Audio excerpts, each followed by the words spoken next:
Welcome to Auntie Delande's story time. Today we're going to go straight to business. This is the part 2 of the Molested.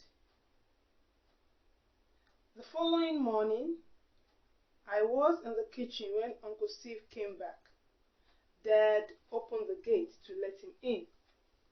As they settled into their seats, I left the door ajar so I could listen to their conversation. From my position in the kitchen, fear gripped me as I heard Uncle Steve open this discussion.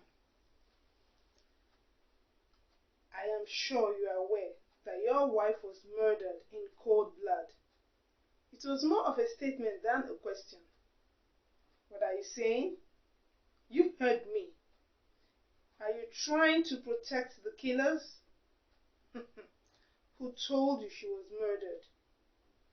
We are brothers. Let's tell ourselves the truth. Steve paused. I visited the Monatan mortuary earlier today and saw the battered form of her body. You are a liar, my brother. I took the corpse to a better morgue yesterday evening. Somebody told you she was murdered, isn't it? Folake did. And she's going to be punished for lying against me. Yes, I'm going to deal with her. Dad must be fuming with rage, I thought, as I trembled where I was.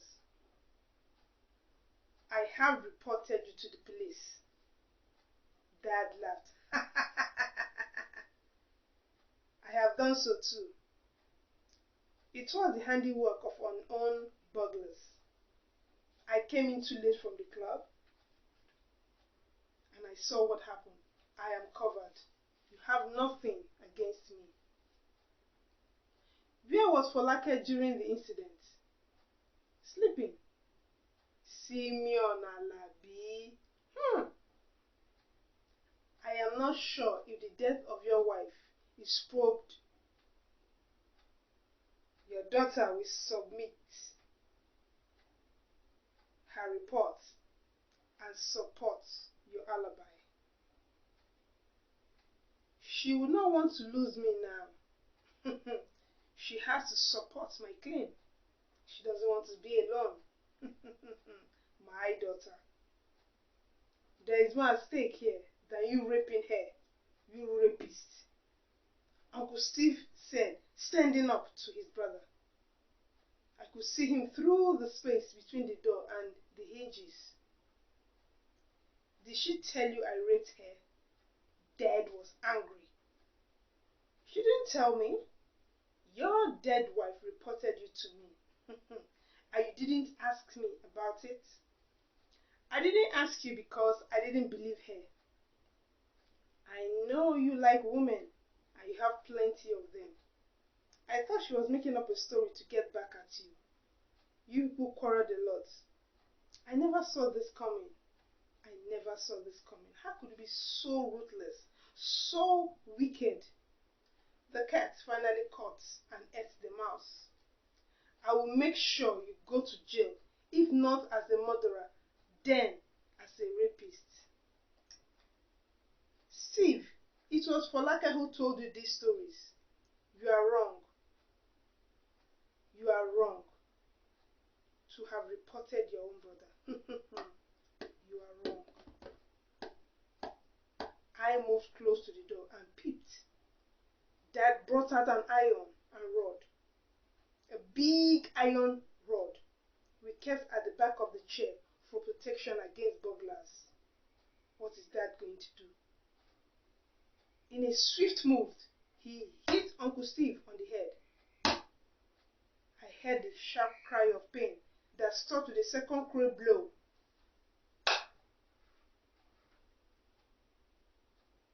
I bit hard on my lips to keep me from screaming and crying out loud at the blows landing on poor Uncle Steve. Hey! What have I done? What have I done? What had I done? Was he also dead? I should not have told him about my death. What shall I do now? I was frantic. Steve, my dad was speaking to his dead brother, whom he just murdered. Steve, you are the burglar that killed my wife. You came back to silence me, and I did what I had to do in self-defense. Yes, that's what I'm going to tell the police. Dad spoke, breathing heavily, as he rearranged his brother's body to rest back on the settee. From where I was, Uncle Steve looked like somebody taking a nap. As Dad turned toward the kitchen door, I ran to the cooker, pretending to be cleaning it, and coughed. And Dad said, Fola, quickly take a taxi to that pharmacy. You know that friend of mine that has a pharmacy at the gate? Yes. Go there. Go get me some drugs. I have called him to tell him you're on the way. Dad gave me 1,000 naira and he piloted me through the kitchen door without allowing me a chance to see Uncle Steve's slumped body. As I left the house, I passed by Uncle Steve's house. What have I done? I regretted coming to tell what happened. Though I warned him not to confront Dad, but he didn't listen. Now he's probably dead. What shall I do now? The man who killed his wife and his brother will surely kill his daughter. I decided to do just one thing. To run away, of course. I knew he sent me to the chemist just to get me out of the house in order to hide his heinous crime, the murder which he just committed. I veered to Lagos Expressway from under the bridge and continued walking along the road to nowhere. After some time, I spotted an uncompleted building. I entered it and sat on a block to rest for a while. I started to review my life. A very long review. In fact, a flashback. If only my mother had known it would end this way. Should have just kept her mouth shut and taken counsel from me, like I always told her to go and report. I even advised Mom to pack her things and run away from the house, but she refused. Good wife, now a dead wife. I wondered how all friends of the family could not see through Dad's pretense. Even my mom's sister, who knew that Mom and I were going through hell in our house, had kept her distance when Mom did not listen to her. You see, Mom did not listen. I remained in this hideout all day. I had 1,000 naira on me. It came as a surprise that nobody came to the building to disturb me. I was exhausted as a result of trekking many kilometers in the opposite direction of where Dad had sent me. At nightfall, a man and two women came at different times and took spaces like I did. Not too long afterwards, a man came and demanded rent from us under the bridge. He asked each of us to pay 200 naira for protection. I paid. One of the men did not pay and was chased out. 3 others came and paid. Before we slept, the woman became very friendly. She advised me to go and look for a church and stay there until I can locate my family. You're too young to be exposed to street danger. Go to the C&S church along the back street. They will give you temporary accommodation. 3 days into my taking refuge in the church, I realized it wasn't easy or convenient for me to live without money. I started doing odd jobs. Through the help of the Supreme Mother of the church, I made little money from doing people's laundries, house chores, and babysitting for church members and help seekers. It wasn't easy for me, and I fell ill. I then ended up spending my wages on malaria drugs. But one thing was going well for me. I always manage to win the hearts of many customers. That's good. For how long? One day, one of my customers informed me about a vacancy for a housemaid. A friend of hers in Lagos needed a housemaid, and she saw me as the perfect candidate. Although it was a huge decision for me to make, but it wasn't a difficult one. It was better than sleeping under the bridge. So I was ready to move from where I was living to go with this strange woman. The next day, the so-called kind woman took me to a place. I was told this place was the place of an agent. There I introduced myself. I said, I am Folake Alabi, the new housemaid. The security man there asked me in pidgin English, who they expect you? The same voice queried in pidgin. Madam of the house, Mrs. Murphy, na they expect me, I responded. Na me be him houseboy. She no tell me say you dey come o. Go and ask her. You never get the work, you don start to dey commando me, he said, and shut the door, leaving me outside and confused. Not too long, I heard a voice inside, ordering him to open the door for me to come in. I smiled to welcome myself to my new home. I slept that night till the morning, and I wasn't disturbed. Till the following day, someone came and woke me up, and the person's name is Chidinma. That was the name she told me. And I yawned and asked in a lazy sleep, what's going on? Mrs. Murphy and her friend, whom I came to serve. I didn't know much about them, but this Chidinma told me that they are wicked women. That this woman had taken so many girls to Lagos in the past, and they could not cope with the demand of their employers. I now asked, is that why they are witches? She said, yes, they are, because they don't treat the house helps well. She said, I will give you this warning. Do not go. But if you insist, I will help you out. I'll give you the name of a friend, just in case something happens. Chidinma took me to her room, gave me some clothes, and bid me farewell. And Mrs. Murphy came, opened her closet, and brought out some clothes, which she dropped on the bed.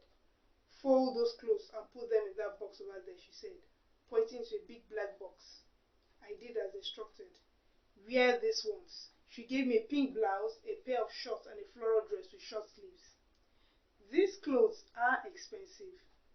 Are you giving them to me, madam? I wanted to be sure they were mine.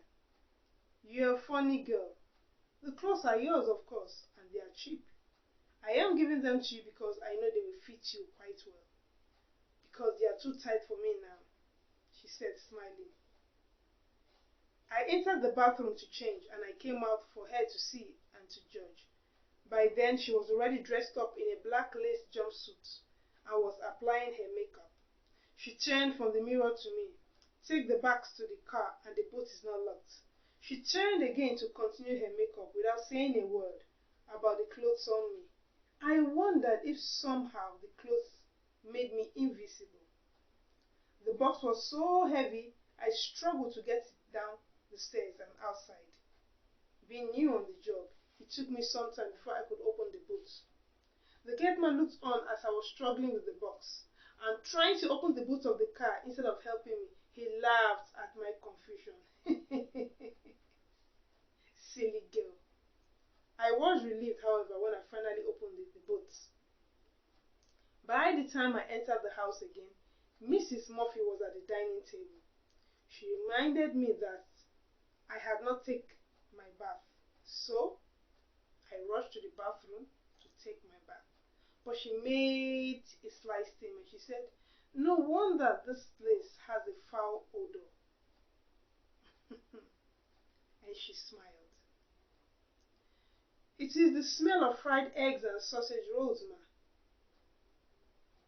I replied her banter and quickly left to get ready. I took a wonderful shower, which I had not taken for a long time because I was sleeping under the bridge. It made me remember home. It made me remember mom. It made me remember my family. Every time dad molested me, I escaped into the bathroom, scrubbing and letting the warm water run over me in a desperate hope that it would wash away those filthy fingers of his that he used in violating me. By the time I was ready, Madam had already finished her breakfast. She was doing some text messages on her phone. "Are you ready?" "Yes, ma'am, but I have not had breakfast." Madam Murphy looked up from her phone then. "We are wasting time. Let Chidima pack the food for you. You eat them in the car." She stood up. "Let me pick my sister's gift while you go to the car." Chidima brought my food packed to the car as the driver went into the building to relieve himself. "It is good that you're alone," she said, as she handed the pack to me. "If you insist on going to those wicked Lagos madams, I cannot stop you, girl. My name is Folake, not girl." "Are you still mad at me for telling you that these madams are witches?" She paused. I didn't respond. "If you have any problem wherever madam fixes you, do not forget the address I gave you. Go to my big sister in Lagos. She will know how to fix you up and take care of you. You will not suffer." And I wondered, why this sudden love? I asked, "Why are you helping me out?" I asked, although secretly I was grateful to have an option when I got to no man's land. "Lagos," she told me. "You didn't want to go back to Monatan where your family is, and you don't want to stay back here in Ibadan where there are nice madams. You want to go to Lagos. No problem. May God see you through." "Thank you very much, Chidinma." I gave her a warm smile. "Do enjoy Lagos and don't rush back like me. Okay? I've heard you." I opened my pack and started eating my food. As Madame Murphy came out of the building, the driver rushed back and took the wheels before Madame entered the car. This is the story of a girl who was molested by her so-called father. This is the part 2 of the story, and I hope you enjoyed part 1. Please subscribe, share to loved ones, and please leave me comments to encourage me, to help me out, to know when I'm doing well and when I'm not doing well. It means a lot to me. I hope you enjoyed today's story time. That will be all with Auntie Dulande. Till we meet next time. Have a lovely day. And be good. Be nice. Always. Always tell people, especially the girl child, when you are being molested by somebody, do not hide what is going on. Speak up. There will be somebody to help you.